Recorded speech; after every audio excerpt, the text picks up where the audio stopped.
What is going on, everyone? Great Talon here, and today the prey is going to be my Hat in Time review. From the publisher to humblebundle and indie developer Gears for Breakfast comes quite possibly the best Super Mario 64 ripoff in modern history that released back in 2017 initially, and I believe I do mean that in a positive sense, not in a bad way at all. It takes the best parts of 3D platforming games such as Super Mario 64 and even Banjo-Kazooie and fuses it together into a delightful and charming experience. However, it is not all flawless, a flawless iteration, and at times can become quite a bit frustrating thanks to some rather questionable gameplay mechanics. Alas, let the great Talon here break it down for you as to what is in this uplifting, quirky 3D platforming adventure that doesn't let its foot off the endearingly cute throttle the moment you fire it up.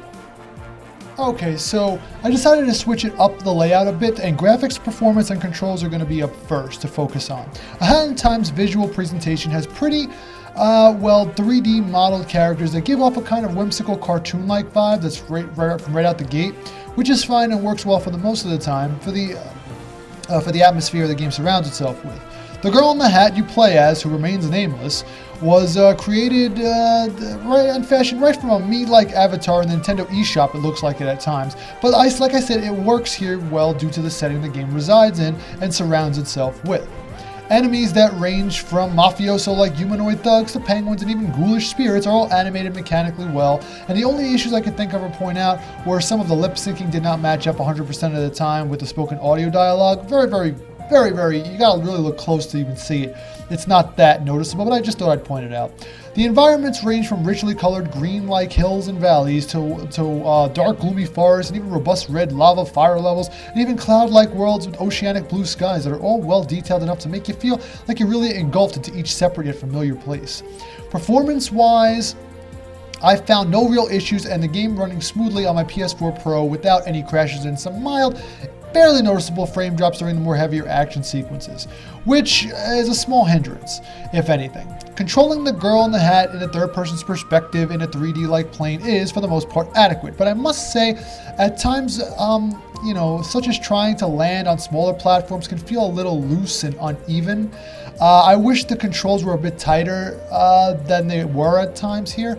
Numerous times I found myself having to retry jumps and platforming sections because the controls weren't as precise as I would have expected or liked them to be in a platforming game. This also goes hand in hand with the game's wonky and janky camera, which more times than any works against you as opposed to with you, and can be in tandem with the loose controls at times, a recipe for disaster and make or break during some platforming encounters you come on upon your journey. For some reason, the fixed camera is not well placed or timed, even when you manually adjust the camera to where you think you would want it to be or would like it to be. The game has seemingly poor depth perception when landing on platforms after jumping or swinging from a grappling point. It is quite perplexing they did not seek to tweak this earlier on in development, as more times than few you will find yourself having to redo many of the game sections because of the poorly placed cameras or some uneven controls and the lack of object depth when landing on platforms. It's not game breaking in any sense, but you may rather get on the annoying side at some point throughout your adventure. Now on to the gameplay and the story. A Hat in Time is about a little girl who sports a magician-like hat and Batman-like cape who is venturing forth to her home world via spaceship and suddenly gets into an accident and loses all of her time crystals, which are pretty much her fuel in her spaceship to return home. She is then stranded until she retrieves all the timepieces which after the collision were scattered about all the various worlds, and it's up to her to track them all down. Along her journey, she will encounter a similar looking girl who looks like a little blonde Red Riding Hood and eventually becomes the main antagonist, trying to exterminate all of the bad guys from each world once and for all by hoarding all the precious timepieces in order to do so. Simple story happens to work, and along the way you meet some really interesting characters that add a nice spin on the tale. The game plays just as you would expect it to, if you were playing a Super Mario 64 or Banjo-Kazooie almost identically. And for those of you young bucks out there or millennials who haven't played Super Mario 64, Banjo-Kazooie, or any other 3D platformers like that, allow me to break it down for you. In the third-person perspective, you control the girl in the hat as she makes her way through various worlds inhabited by all types of creatures, most of which you can interact with and or beat the crap out of by either jumping on them or whacking them with your trusty umbrella. You're also tasked with jumping or double jumping, which is available from the start, around multiple platforms in order to reach new heights and complete various tasks laid out before you in order to retrieve the time charge you need to progress in the main story. The girl in the hat can also unlock or craft new hats and ability to unlock new abilities to aid her in her quest as well, such as a sprinting hat in order to speed up her movement by holding L2, an ice hat which allows her to create an ice statue and ground pound enemies in certain platforming devices, allowing her to launch herself across the map, a brewing hat which allows her to create a concoction to blow up breakable objects or eviscerate enemies, or a Majora's Mask, which is a hat that actually allows you to be creepy as fuck, allowing you to see invisible platforms or reveal invisible walls in the environments. And the last hat I didn't unlock, but it's called the time stopper hat, and you can just imagine what that does. It just stops time for a brief period. The world you visit, the world you actually visit, multiple acts across multiple chapters that require you to use all of the hat-like abilities at your disposal to perform such tasks that range from hitting all the valves, say, over pools of boiling liquid hot magma that turn on water supply to cool everything down, to sneaking around a train heist, not to get caught while looking for clues, and also platforming and zipping around like you're the offspring of Spider-Man and Batman combined. There's a handful of bosses too within the game, none of which are too hard to handle, except for one boss, Jack Skellington-like boss in the haunted forest level, which took me a few tries to topple. In each world, you can also unlock optional platforming missions such as time rifts, which are pretty much all platforming and figuring out how to get from point A to point B while engaging in plenty of obstacles along your path. You're equipped with 4 life bars as well, that are, if they've ever run out, you die, you respawn at the last checkpoint, which I might add the checkpoints are quite nicely placed and very close together to avoid any frustration or any rage quit-like feelings. You can also collect green orbs, which are pretty much your currency. They're required for either unlocking story acts or chapters, to purchase upgrades for your hat, and like badges, which allow you to perform daring new feats such as charge attack with your umbrella, or allowing you to grapple with your umbrella like a hook shot, and grapple points similar to Link in the Legend of Zelda games. Enemies that range from mafioso-like humanoid thugs to penguins and even ghoulish spirits are all animated mechanically well, and the only issues I could think of or point out were some of the lip syncing did not match up 100% of the time with the spoken audio dialogue. Very, you gotta really look close to even see it. It's not that noticeable, but I just thought I'd point it out. The environments range from richly colored green-like hills and valleys to dark, gloomy forests, and even robust red lava fire levels, and even cloud-like worlds with oceanic blue skies that are all well detailed enough to make you feel like you're really engulfed into each separate yet familiar place.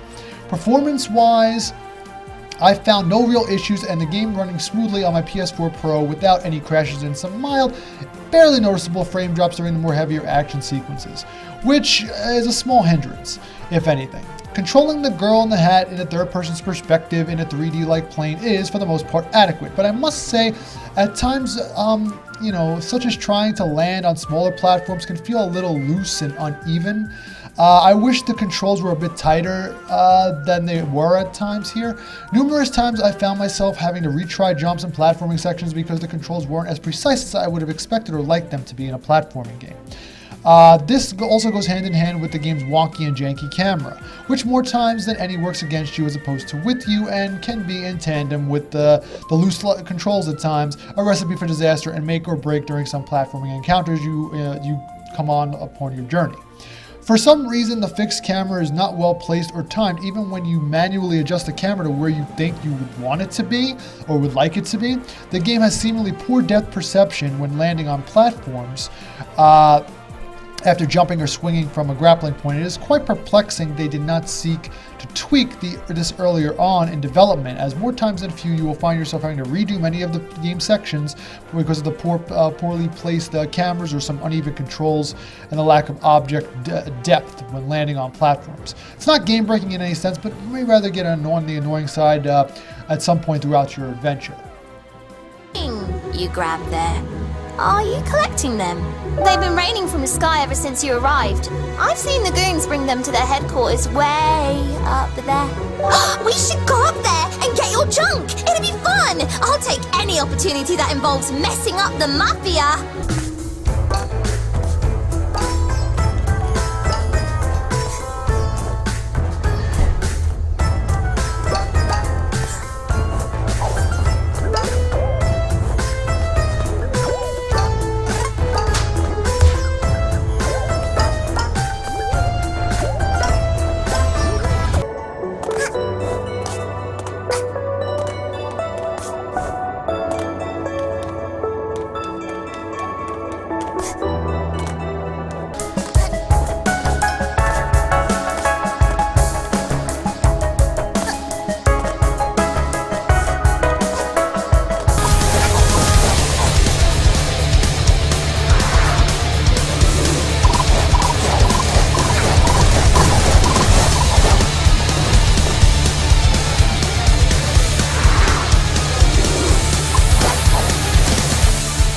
Okay, in regards to the sound, music, and voice, the sound effects in conjunction with the whimsical musical score go hand in hand quite nicely, if I do say so myself. The sounds of enemies getting whacked by your attacks and by you jumping around like a little bunny rabbit and listening to the chill-ass soundtrack is almost therapeutic at times and most welcome.